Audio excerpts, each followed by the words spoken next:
Good morning, everyone. At AWS, we believe that the future of network operations is not about just collecting data, not even analyzing it. It's about data that acts. And today, we are going to talk about how Cox is pioneering on that journey along the continuum from data analytics to agentic AI, transforming their cable network from reactive troubleshooting to self-healing autonomous networks. I am Pooja Chikala, AWS Solution Architect, focused on end-to-end transformation for Cox. I'll have my fellow presenters introduce themselves. Hi, I'm Joe Keller, Vice President, Network Analytics and Reliability Enablement. I'm Brad Paff, AVP of Data Science at Cox Communications. Hi, everyone. Imen Grida-Benyaya, Principal AI Scientist on AWS, working on network and AI. Okay, so let me start, and then first of all, we will start by presenting the AWS solution framework for the network and AI use cases. And then we will focus on Cox autonomous network journey as well as the Cox solution on AWS, namely service health. And then we will finish by the next step and how we are assessing new services in the journey toward autonomous network. So let's get started. For our CSPs across the globe, all of them started or are starting their autonomous network journey. So let me emphasize the word journey here. There is no one product that will make it for all the network operation, the capacity planning, and the optimization. It is a data and AI pipeline, and it is a journey. It means we start now, and you keep enriching until you are satisfied with the different use cases that you are going to put in place to optimize your network, operation. So what is the telco autonomous network journey? So it is structured by TM Forum as different phases. It goes from manual operation, where you need to manage your threshold, your rules, your hard-coded script that you put across a different network segment, to the top level, which is closed-loop-based operation. So what does it mean? It means your network, it is capable of sensing the data, understanding the data, reasoning on top of the data, and taking actions from the data, as Pooja was introducing. For that, we want to introduce the requirement that takes us from this high-level description of autonomous network to what are the requirements that we need to go there. And basically, this will go from the data part until the autonomous execution. The first layer is about the data. The data is your fuel. The data from the network, it's for example, the KPIs, the key performance indicators. Sorry. It is the telemetry by means of the syslogs, the counters, the events that are coming from the different network nodes, the configuration files. So all of this need to be extracted and put available so that you can, on top of it, prepare the processing, the normalization, and the transformation of the data. So all of this will happen in the second layer, which is the knowledge fabric. So your machine learning, deep learning, analytics, and agents, they need knowledge to reason. They need knowledge to be able to produce for you the insights that you need for the network operation. So the knowledge fabric will go from, I'll take some water.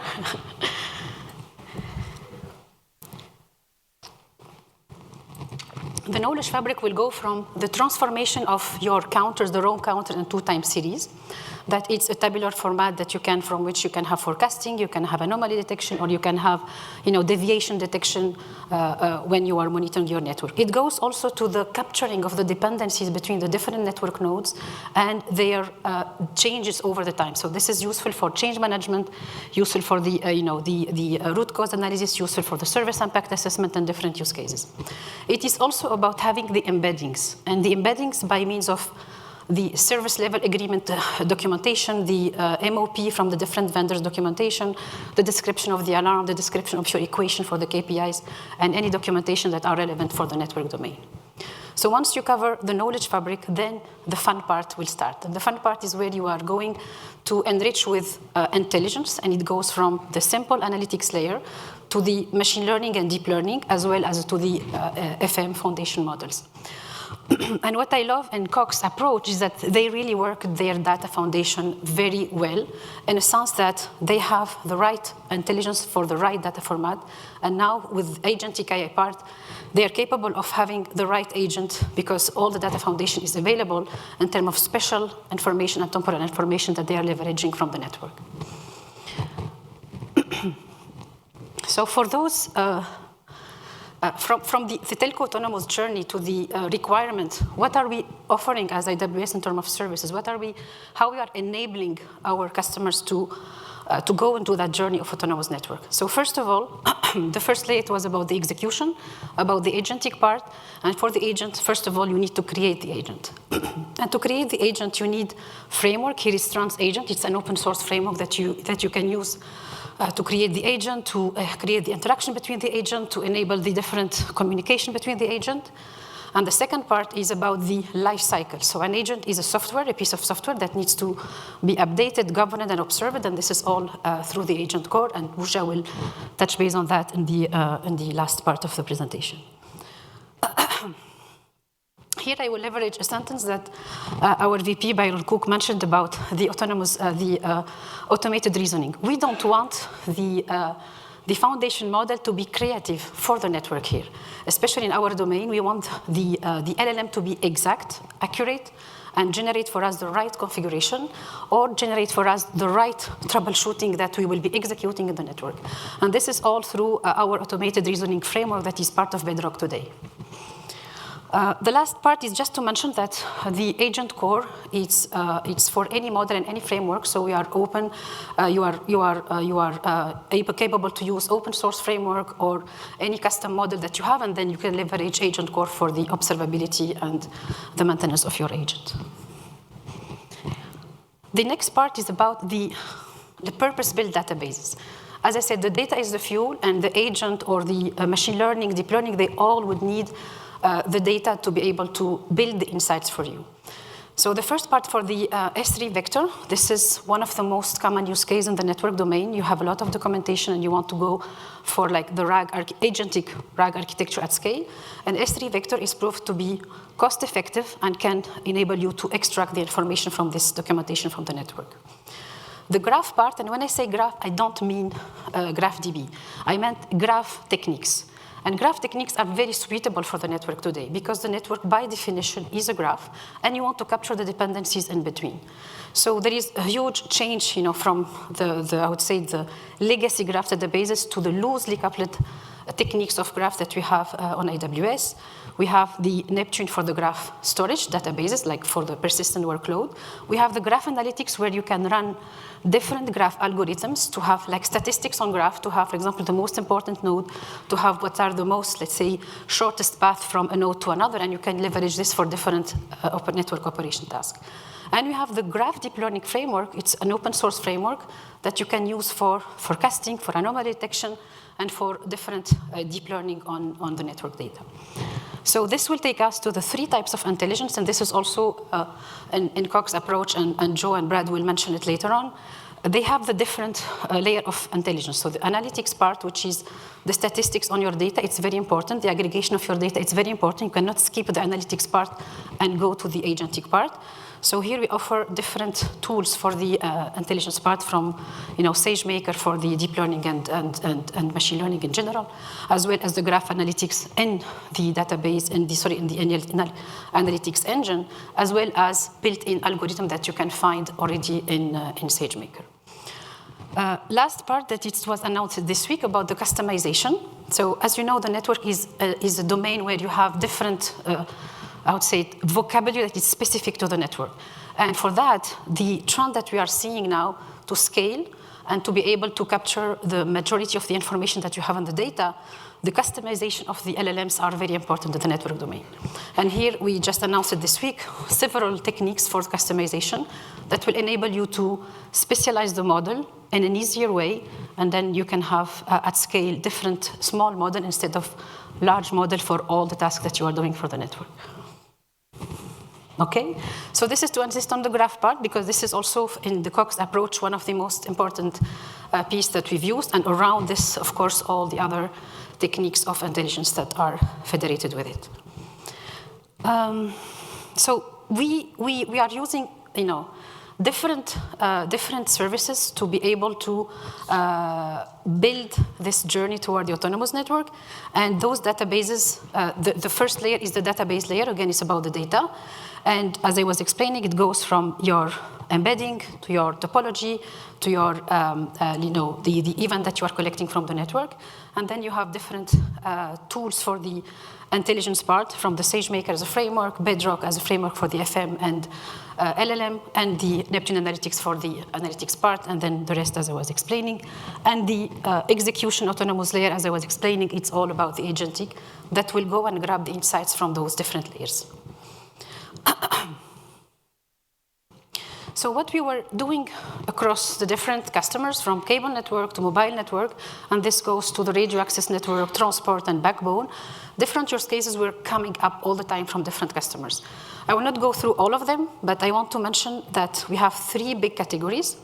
The green part is about the orchestration, the governance, and the planning. So this is, you will have like an agent that will be triggered by the event happening in the network, for example, severe alarm occurring or spikes coming from the volume of alarms, and this will trigger this orchestrator to understand what's happening on the network and trigger other sub-agent in order to make sense of what's happening in the network. So this is the green part, and in the green part also you have the guardrail and evaluation.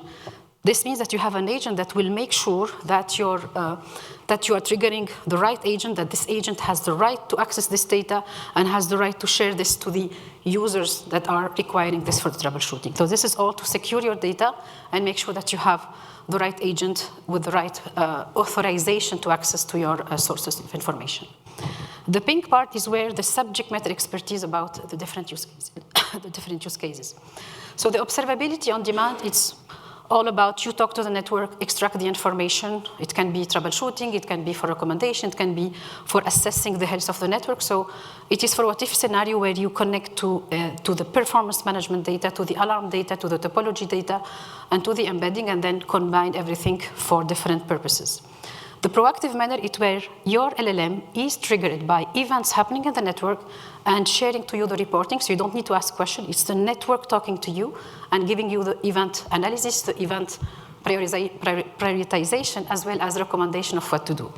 So this is one of the most asked use cases across the globe today for mobile and cable network. The second one is about root cause analysis or service impact. It is more to say like what if scenario where the dependencies matter a lot.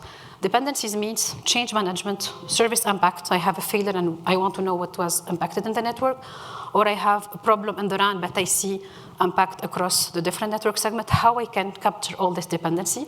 And this is also, we will see it in the case of Cox's journey towards autonomous network, how they were leveraging the concept of digital twin inside their service health platform.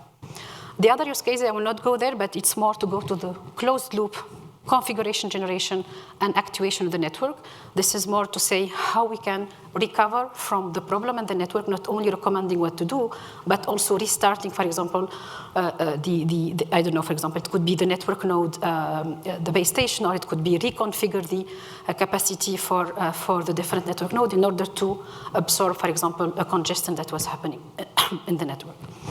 The yellow part are completely new use cases, so these are more on the ideation phase, but how to explain them in an easy way, it is 80% of the work today is the preparation of the data, of the network data. So our customers are asking us how I can infer the topology from raw data instead of me writing hundreds of ETL jobs. How I can shorten the data engineering part by having agent that will understand my data, prepare it in the right tabular format, for example, from heavy XML and JSON into ready tabular data that I can use for different purposes, or how I can build the feature engineering for my classic AI/ML. For example, the congestion RAN, I will know what are the exact KPI from hundreds of them. So this is all to accelerate the path toward using more and more AI in the network. And of course, the two bottom layer, network knowledge and the intelligence on the top, as I was showing in the previous slide. Now we will focus on the digital twin concept and how this fit the service health platform that the team from Cox will be showing you. So basically, first, a definition. digital twin is a buzzword. Here we have an exact, precise definition of what we want from this digital twin and how we are using it in the different network use cases. So it is, think of it as mirroring your network in real time. It is the way that your data from the spatial, temporal are federated together in order for you to build on top of it all the insight with the agentic, with the classic IAML. So basically, it is not only showing you how your network are connected, but how your network nodes are evolving over time and how they are impacting each other. And again, when I say as a graph, it doesn't mean only database. It is also the graph analytics, the graph deep learning, and it's also the federation with all the purpose-built database for time series and for tabular data. This is very important. The next part is to show you, this is like possible flow of how you construct your digital twin, and you will see in the Cox approach how they are building it with two major components, the event-based part and the graph-related part with all the telemetry. So here it will like walk you through the different steps. We start by constructing, of course, and discovering the network node from the topology, and different operators, they don't have accurate inventories today, so we need to work how to construct this in an automated way. That's the first step. The second step, we have techniques that help you for the data quality, so you can figure out if some links are missing or some information is missing from this graph representation. And the step number 3 is where you bring the telemetry, the alarms, the KPIs all together in a federated representation that mirror your network in real time. And of course, this is all automated and maintained over time to reflect the exact status of your network. In the steps number 4 and number 5, we start, again, once you have this number 3 step is done and you have your federated representation of the network, it's where you can start building all the intelligence or leveraging this data with different machine learning and analytics part. Here I just want to mention the option 2. So usually you need to train model for you to do the forecasting. We announced 1 month ago a model called Chronos 2, and it is for multivariate time series, so you use it as is to predict the next, for example, value of your KPIs, the spikes of your alarms, and what will be the next values. So this is, again, easier way for you to leverage more intelligence and, of course, deliver this to the agentic AI to make sense of it for different use cases. So from that view of flow, this is how it looks like when it is put into an architecture. And this architecture, again, is very high level and data-driven. Again, this is to show you that, I don't have a pointer, but if you look to the agentic part on Bedrock and Strand, you cannot connect them directly to the raw data that is in S3 bucket here. You need to go through those steps. There is no magic. It's a data pipeline that you need to prepare the data in a way that the agent will consume it in the right way. And an agent, by definition, is instruction, tools, and tasked to do the task that the use case would need to be done. But you cannot connect it directly to the raw data. You need to go through the processing, enrich with intelligence, or enrich with normalization and transformation of the data in general. When you have the network knowledge, then you are ready to leverage this information with your agent. So this is just to give an example. So if I zoom in the previous slide, if I zoom on the Strand part, Strand agent icon there, we have a lot of them. So a lot of them means it depends on the use case, on the task, and on the different composition of agents that need to be interacting together. So here we've seen these are like the pattern that it's coming back from different use cases, troubleshooting or recommendation or root cause analysis. You always need to have the observability layer. An observability layer, again, it's your agent connected to your data and bringing for you the information in on-demand aggregation or on-demand correlation of the data through these sub-agents together. And through the observability layer, you decide to trigger, for example, the digital twin for the root cause analysis or for the service impact or for the change, but you always basing that on first analysis of the data. This is always for cost effective because the data in the network, it's huge and you have millions of events happening, so you need a way to filter before triggering the different layers of intelligence step by step. And of course, the last part is where you go to the actuation. The actuation can go from simply creating a ticket on your system and then or generating a report to the field engineer, but it can also reconfiguration, again, as I said, of a full slice if you have a cloudified network, or it can be also triggering of a DevOps pipeline to do the change in the network. So these are the different steps and the most recurrent agents that are coming back across different customers. So what we've seen in this first part of the presentation, what is the telco autonomous network journey? What are the requirements? The 4 layers, as I said, the data, the knowledge fabric, the predictive intelligence, and the autonomous execution. What are the AWS services and the framework? And now we will focus on how Cox is leveraging this toward their journey of autonomous network. And again, it is a journey, and Joey will join us. And then you will see how this is reflected, the digital twin concept is reflected into an implementation that is in production today. Joey. Thanks, Emin. All right, so Emin provided us a nice background for the toolbox that we're leveraging from AWS to achieve our service health ecosystem. But first, before I get into that, who are we? What's Cox Communications? So Cox Communications is a multiple service operator providing data, video, and voice services to over 6 million customers, both residential and business. We deliver those services over 180,000 miles of hybrid fiber coax and fiber to the home networks, and we employ over 20,000 people. Of those 20,000 people, about 100 make up my team, network analytics and reliability enablement. So at Cox, we believe that one of the most critical initiatives of our time is instilling reliability in our network services. And so a big focus for us has been and continues to be reliability. You think about historically, our industry relied upon our customers to serve as our primary diagnostic. Customers would have to call us, they'd have to describe the issues that they're experiencing, those symptoms, and we'd have to troubleshoot those issues to resolve their problems. So transitioning from 2018 and that sort of antiquated way of approaching customer reliability, we started to focus on harnessing the power of data to understand what was going on across different systems, processes, policies, in order to identify opportunities for improvement. And we really focused our lens through transaction reduction. The idea being that if we can reduce the calls and trucks, we're effectively hitting the symptoms, the root causes that are systemic to impacting our customers' issues. So we really focused on beginning our data structuring journey around BI quality type data sets. From there, we began to transition into 2022, 2024, this novel approach that we have of service health. And this is where we really started to embark on our analytics journey, harnessing the power of all the massive telemetry and data available to us in our industry in order to better detect and correct or predict and prevent customer issues from happening. And then ultimately, that has set us up for where we are now. A reliability operations focused organization that harnesses the power of that data to prioritize our labor, to go focus on the things that are most impactful to our customers first.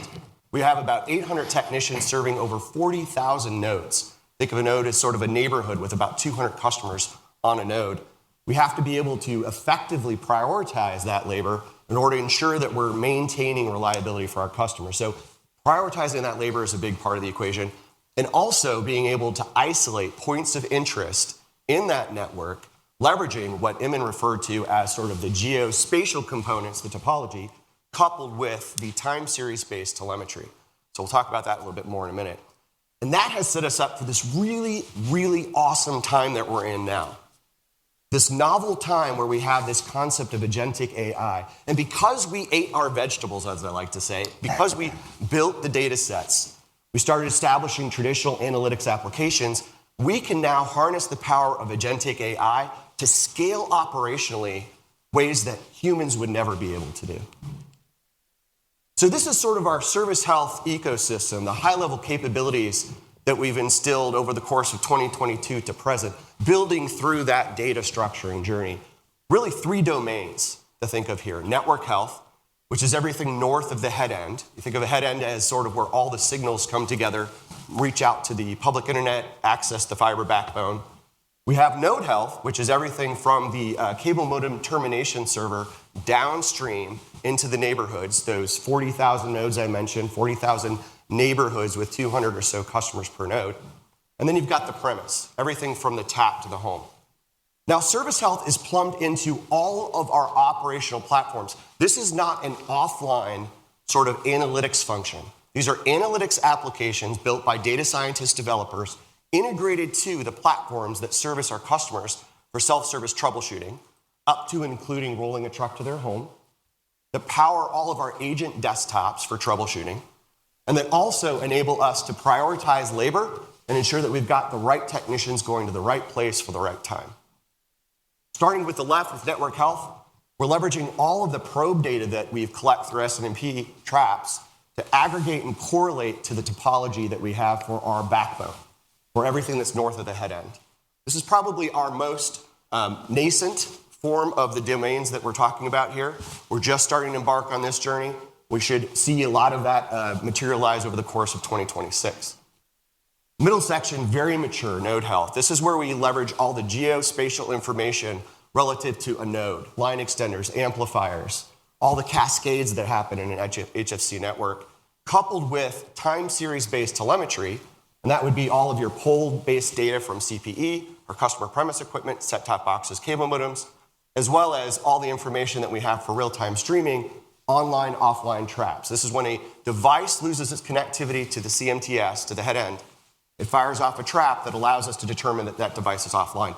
All that aggregates together to provide us 3 classifications of what we call events. They're urgent events. Think of this as your traditional outage, historically captured by customers calling us in, a certain number of customers over a given time period, triggering an outage. We now have telemetry-based online, offline traps, as well as a very awesome model that Brad and his team has built that allows us to predict imminent impairments, outages, based on things like forward error correction and other issues with telemetry, transmit and receive power levels. And then finally, we have the critical events, which are effectively repeat urgents or repeat outages, scenarios where our business processes have failed and we need to provide special weapons and treatment to go address those issues. And then finally, impaired. Think of impaired as your service is working, but it has hiccups or it's degraded. It's slow speeds, intermittent connectivity issues. Impaired nodes are a really big focus for us, and we've been prioritizing our labor based on the amount of healthy minutes that a customer has for their services. So for example, if you have a 75% healthy minutes for a given node, you're going to prioritize that over a customer who has 90% healthy minutes for their node. And then finally, premise health allows us to certify the home and allow us to differentiate between issues that require an outside plant maintenance technician, those 800 technicians serving 40,000 different nodes or neighborhoods, from our home technicians that need to go to a home to fix an impairment that is resident in the home. Now, the results speak for themselves. We've had a 22% reduction in call volumes, a 10% reduction in truck rolls, and we've cut in half the number of impaired minutes that we have for our customers over the course of this year alone. So that's setting us up nicely for the agentic opportunities that we have. Because we have spent the time investing in these data sets and traditional analytics methods, we now have the ability to start expanding to support agentic. I'm going to turn it over to Brad, who is going to walk us into a little bit of a view under the hood of service health and give you guys a taste of what we've done. Great. Thanks, Joe. Yep. All right. So we're going to get into a little bit of a demo. And so this is, let me give a little bit of context. So Joe mentioned that we have 40,000 nodes in the network, roughly neighborhoods, that we need to prioritize every single day. We have about 800 F&Ts. Those are our plant techs. They're the ones driving the bucket trucks around the neighborhoods, climbing the poles, fixing the issues. And there's another probably 200 support staff between the NOC, the supervisors, and the leadership of our field teams. So they need visibility into where their techs are headed and what they need to be focused on any given day. This view in service health is what we call our reliability view for our node health domain. It is showing all 40,000 nodes broken out by work zone, which is how we're routing our technicians. And it's a little bit more of a supervisor view. All of the ticketing and prioritization is automated out of service health. So these techs are already moving in the directions that we need them to go. But this gives the supervisors and our support staff the ability to quickly look at the nodes, where the technicians are, any of the active issues in those nodes. So if they need a little bit of an eye in the sky or some support help, they can get it right here. I'm going to quickly click through the demo. I'm not going to talk through what it's doing. So if you look over here on the left, this is the list of nodes. We're just quickly scrolling down the list. Right now, we're filtered to urgent nodes. So these are all those nodes that are going to have specific outages. We've clicked on a node. It pulled up some information. And you can see over there, there's some technician history. So it's got recent tickets and tech activity, just to kind of give a little bit of context to who might be out there and what might be going on. And then we're going to dive into kind of the core of the node health side of the application. So this is the UI that gives essentially our digital twin for our node. So I'm going to pause right here. Right there, perfect. So if you think about what we described as the digital twin, there's really two main components of a digital twin. There's topology, so that is all of the assets in the network and how they're connected. And then there's really all of the data flowing over the network, so that's all of our network telemetry. We even bring in a few more things into that concept. So customer transactions are really, really important. They're not our primary telemetry source anymore, but they're a really good additional value for prioritization, because if the customers are feeling it and they're letting us know, we really want to make sure that we're elevating them. So if you look at this UI, obviously the map stands out. That's one of those neighborhoods we were talking about. And so this is a neighborhood this is Phoenix, Arizona, one of our biggest markets. And if you look at the left side, you can see this is all time series data. So it's currently zoomed into about 14 days, and there's not a lot going on for the first 13 or so of those days, which is great. That's what we want to see. It means the node is really healthy. Not seeing anything interesting in this view is essentially the goal. Obviously, in the last couple days, you see that big spike of that pink and blue right there. That is the RF telemetry coming off of this node in real time. It's an aggregate of a bunch of different polling systems. And then right below that is all of the customer transactions. And so that's an aggregate of about 14 different contact points for Cox. So think of those as our mobile application, our website, our call center, various, our Pano Wi-Fi application. So anytime a customer's clicking and asking for help, nobody wants to call their cable company for fun. So pretty much anytime they're reaching out to us on any platform, it's interesting to us because they're looking for something. And you can see in the time series view, all of these things align. And so that's really, really powerful to see for our technicians. So I'm gonna let it scroll through for a second. Oops. Gotta love a live demo. I'm gonna let it catch back up. And as that's catching back up, so the other thing that's gonna highlight is our point of interest capability. So when the map pulls back up, I'm not going to pause it again, just so that we don't run into that. But I want to highlight the area in yellow on the map. And so as soon as it pulls up, you'll see it. There's a grouping of homes in that top section of that node that is an offline point of interest. And so when you think about that digital twin concept, essentially that's real-time telemetry coming off of the modems in those homes, aggregated through the topology into a least common ancestor. And we're going to go into the architecture of how we built all this in just a second. So you can see the RF telemetry. We're seeing forward error correction. That's essentially packets are being dropped. We're panning over the customer interactions right now. So this is our IVR, so that's our call center applications. Down here, you're going to see these are the actual modems, the online, offline traps that Joe was talking about. And then down below, we actually have a bunch of process information. So this is things like anomaly detection models and ticket information. So anytime there's a ticket that's active in the network, it's all in real time in this system, and the technicians can drill in and get a lot more detail into anything that they need here. So let's fast forward. All right, we're going to get into a little bit of the weeds here. This is I would say a high-level architecture view of what I think is probably the core of service health. This is really the time series event system for everything that we do. And when you think of that digital twin, remember, it's time series data as well as topology data. So if you look on the far left, you can see the blue boxes. It's a little abstracted, but essentially, we're a hybrid team, right? So we are analytics developers. So we manage production applications. In the case of service health, everything you saw is running in production, in real time, high availability all day, every day. But we're also an analytics team. So we do deep forensics into the network, partnering very closely with our engineering teams. And so we need this system to be able to facilitate both the production use cases, but also anything that we want to experiment with or test or run side by sides. And so from an input perspective, any telemetry event, any anomaly detection model, anything that my team is interested in just creating because they want to track it in the same system goes through a common framework here into an SQS feed, and we convert it into what we call an event.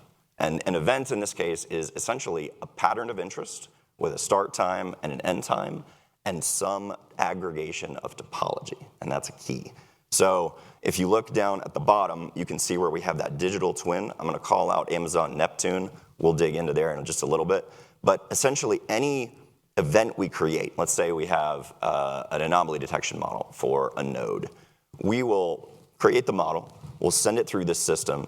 It standardizes the format, enriches it based on all the customers that are on that node that we bounce off our topology system, and then manages the open and close of that event in real time in OpenSearch. Pretty much every piece of data we have in service health goes through this standardization and gets managed in that OpenSearch database. We manage about 200 million transactions through the system daily, and we manage about 50 million events daily in this system. So this is really a workhorse, but that standardization gives us incredible capabilities to layer things on top. And it also, if you look on the right, those external applications, it makes the integration to those really easy. So for instance, we are integrated into essentially any touch point at Cox. This system is also managing the customer communications about outages and issues. And if we have a new use case or a new feature we want to add, we don't need a new integration point. The data model doesn't change. And so it's very easy to iterate and adapt and add features. If you look at that top flow, you can see that we also have this system producing all of our analytics assets for our team and the rest of the company. And so it goes through some processing, but eventually it lands in an S3 where we can access it via Athena. And that's where a lot of our data quality monitoring happens, but it's also where we are doing our analytics. And so everything you saw in the UI flows directly from this system. So let's dig a little bit further into the digital twin. Okay, so this is where I wish I had magic, but we don't. So a very common, difficult challenge in any network, especially cable network, is asset management. Cox is no different. We have probably 30 different sources of assets and topology across our domain. If you think about the network, there's tens of millions of devices, dozens of layers, hundreds of vendors. Everything is managed a little bit differently. Some of these pieces of equipment have been in the network for 30, 40 years. And so you're always at the mercy of how well the engineering team maintained their records, or sometimes what is automatically searchable, but then you're at the mercy of firewalls. So there is really no magic here. Collecting this data is difficult. It is very difficult. One of the things that really has helped us differentiate is our operational model, where our team is very closely tied to the engineering and construction teams, and data quality is a focus. So it's not enough to have a working network. It needs to be a working network that is documented, that has those assets in the systems in ways that we can inherit and understand, because none of the automation or the agentic or anything else is going to solve this problem. What we have essentially done is defined a standard for our systems, which we take multiple disparate sources, we do quite a bit of transformation, and a lot of quality checking to make sure that it is meeting those standards. And the part you're not seeing here is there's a lot of compliance reporting and a lot of goals around data quality for Cox. So these are things that the engineering team is accountable for. And we have robust feedback systems as well, where when we aren't seeing something correct in our topology, we're flagging that upstream, and our users have the ability to flag that, and it has processes that are going and getting that corrected in the source systems. Ultimately, though, we're processing it into a standard form, and we're managing it in AWS Neptune. We've been Neptune users for about 7 years now. I can tell you that we are experts in everything not to do in Neptune, and we have broken it probably every different way that you can. But once you mature in that space, it's a really incredible system to use. It manages tens of millions of devices in our graph cluster for our digital twin today. And it allows us to do some really, really powerful things like points of interest and clustering. One of the things that you'll see here is we do have a Strands agent that is sitting on top of our Neptune database. This is a little bit of a new venture for us. We actually partnered with AWS and did a workshop on this in the last couple months. Essentially what it does is it looks for places where we have known data quality issues. We have orphaned assets, we have assets that aren't connecting right, and we can find those things because we know generally how these layers of the network are supposed to look, and then these are things that don't look like that. So what this agent is doing is it's pulling that data and it is looking at the right patterns. So we've given it rules on what it should look like. And then it's making recommendations on how to essentially repair the data in our network and then creating those edges in our graph as inferred edges. So it keeps our systems running. They may not be perfect, but perfect isn't necessary here. Any connection is better than no connection in this case. And this system is all managed through a Lambda service, which is really our inroad for any of our other applications that need to understand this. So the way that Lambda works kind of at a very high level is if I come in with a request from anything, one of our analytics users, another application for an event creation at some router, node, doesn't matter, some piece of the network, it will bounce off this system. It understands all of the downstream devices and customers connected to that system. And so it can enrich that event with all of that rich, detailed information, which allows us to do some really powerful joins and analytics with all of the other telemetry. The other thing it does is imagine you have a customer who is impacted by something, right? You can query this service for that customer. It will follow the chain of their topology all the way up through the network, and then you could very quickly join all of the other events and things that may be touching or influencing them. And so you can get some really powerful correlation going very quickly because it's all kind of a standard format. All right, gonna move quick through this one. Digital twin, point of interest. So you saw the point of interest. This is essentially a closed loop system. So we have some configurability here, but essentially we're telling the system what events are interesting, go pull those events from OpenSearch anytime you see them, run them off of that topology that we mentioned through some custom least common ancestor techniques that we've put together, and then create another event. So that's the big key here, is it pulls from our event OpenSearch environment, does some analytics, creates another event, right? So it doesn't change any of the flows. It's very easy to kind of keep sourcing and you don't have to have multiple endpoints for everything. So let's quickly get into, I'm clicking the wrong button, good times. Okay, let's quickly get into some of the agentic stuff. So this is one of the things that we started doing a couple months ago. We have all of this rich information, but we're still sending tickets to people who need to do research, right? And so this is where the agent capability really shines. So I'd like to introduce you all to Anton. This is Anton. So Anton is named after one of our more senior developers. He's been with the company for 20 years. He's a staple of the team. But essentially, this is a chat assistant that lives directly in Service Health in production, and all of our technicians have access to it. And so when you look at what Anton can do, I will quickly run, this is the executive summary prompt. It's just a pre-canned prompt. You can ask him anything you want. It's a fully fledged chatbot. But in this case, this is that same node. And I'm gonna let it scroll through real quickly. And I really wanna highlight here the root cause. So if you look at what Anton did, he has tool access to everything in OpenSearch. He has tool access to everything in Neptune. He has tool access to all of that rich data and is able to really quickly compile it all into something that would take a human upwards of a couple hours, right? Combing through tickets and events and logging into systems.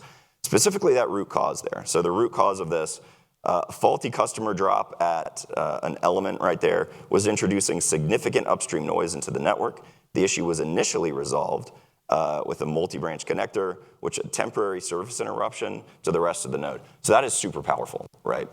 So essentially what happened is a customer had a bad drop, ingress got into the network, technician got out there. The big offline spike you saw was actually our technician fixing the issue, which took the node down for just a minute, and then they put it back and everything got repaired.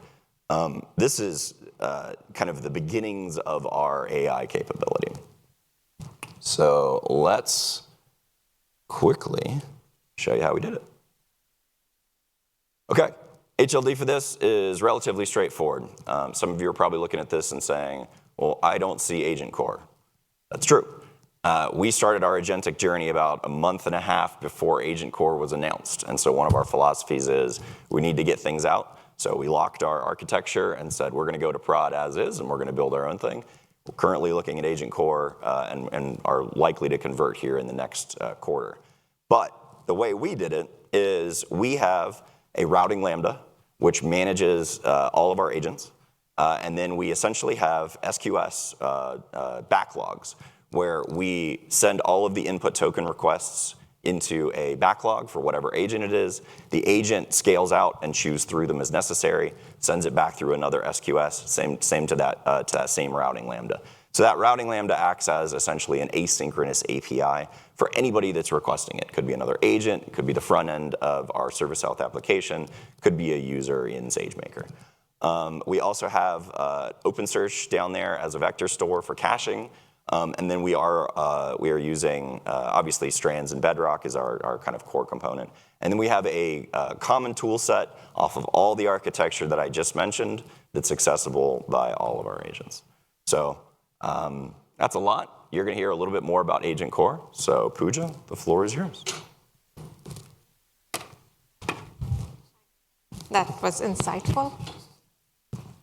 So let's talk about Agent Core and how it fits into Cox Autonomous Network vision.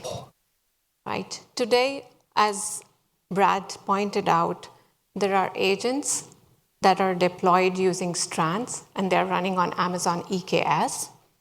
But as we move towards next level of self-healing networks, from level 3, where these agents recommend actions, to level 4, and eventually level 5, where agents detect, diagnose, and remediate actions, we need a more production-grade, robust system. And that is where Agent Core comes in. Agent Core is Amazon Bedrock's comprehensive agentic platform that lets you deploy agents at scale in production. It has modular components for runtime, memory, identity, gateway, and more, and also the newly announced Agent Core evaluations. But for today, we'll only focus on gateway, memory, and observability. So let's talk about Agent Core Gateway. Today, agents access various tools like Neptune for topology, OpenSearch for events, but each of these integrations is custom built. Agent Core Gateway changes that in a way that it provides standardized communication platform using Model Context Protocol, or MCP, and adding new capabilities now becomes just plug and play. Want to add an automated remediation tool? Just register it with Agent Core Gateway.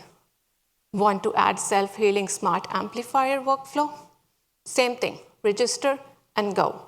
No code changes needed. There is a consistent API that agents use to access these tools. Now about Agent Core memory and how they can transform the current agents who are right now working in isolation on the current incident to an intelligent system where they can learn and improve over time. Today, these Strand agents have some context of the incident that they are troubleshooting, but they're largely working independently on that issue. Agent Core memory brings two components, short-term memory and long-term memory. This is just like human memory, right? So short-term memory provides the current context, the incident at hand, the telemetry readings that you are seeing, what actions have already been taken. This lets the agent focus on the current incident. But where the real transformation comes is from long-term memory, because now you can have institutional knowledge. Each agent has access to this system which has insights into what has happened on this node in the past, what actions have been taken, what resolutions have worked, what specialized technicians are best suited for a specific type of issue. Think of this like each agent having 20-year veteran experience at hand every time. This memory architecture brings continuous improvement. Every issue makes the agent smarter. Every resolution adds to the knowledge base. And finally, coming to agent core observability. As we move towards highly autonomous networks, visibility into what your agents are doing becomes more important. And agent core observability provides that visibility at various levels. At agent level, you can trace into what these agents are doing. What does it cost? How many tokens are they using?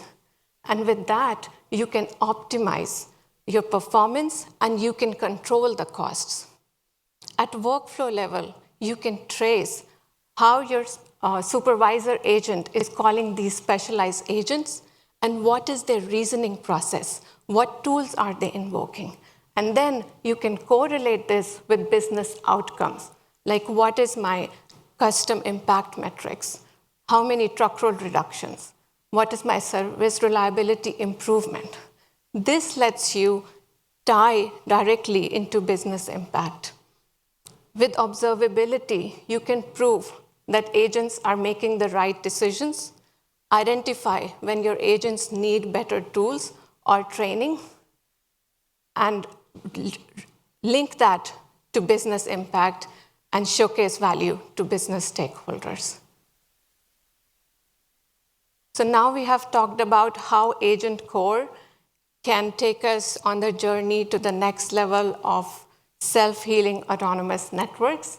We have partnered through this journey very closely with Cox, and AWS is committed to partnering further as Cox continues to push the boundaries on what is possible for future of network operations. With that, I will hand over to Joe for key takeaways. Thanks, Pooja. All right, exciting stuff. Right? So a couple things that we've learned on our journey. As Brad said, there's no magic here. And so a lot of these results are the result of hard work and effort put into sort of eating our vegetables, building out our data sets, investing in understanding how analytics applications work, partnering, working through organizational again, 22% reduction in calls, 10% in truck rolls, and a 48% cutting in half our impaired minutes for our customers. Pretty amazing stuff for us. Here's really where the takeaways that we want you guys to take back to your companies, to your employers. Data is everything. There is no shortcut from here to there. You cannot skip go and go straight to agentic AI. Ooh, hi there. You've got to take the time to work on high velocity data, understanding high quality. Brad mentioned a lot of the measurement systems we put in place. Inline analytics applications plumbed into operational platforms. And then being able to have that observability that you build. Understand how is the network performing, continuously innovating on building out and improving on those structures. Intentional innovation is something that we hold dear. We think of ourselves sort of a startup mentality within the organization.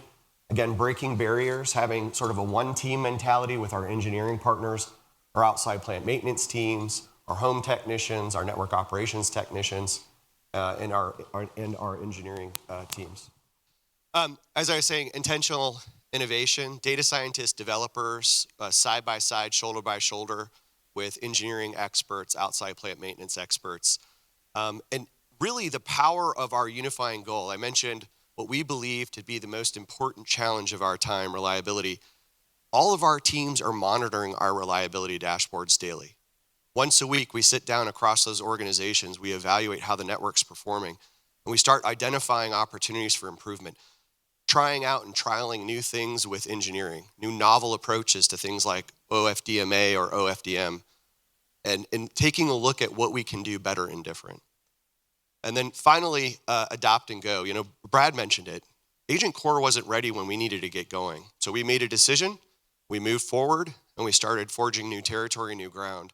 And a lot of the things that we're finding, we're now partnering with AWS on understanding how can we continuously innovate with them, understanding things that we have in terms of needs, and collaborating with them on that roadmap for the future. I'd say finally is building for change. The big theme that we had for this year was adaptation, adaptability. So everything we do is built with change in mind, having the ability to pivot. As Brad mentioned, we've created a framework that allows us to introduce new data sets, create new events, evaluate those events, and continuously iterate towards improving customer experience and reliability. So with that, we'll leave you all. If you guys are interested and have questions, you can meet us out in the hallway. We'd be happy to entertain any of your questions and talk to you a little bit offline. Thanks very much.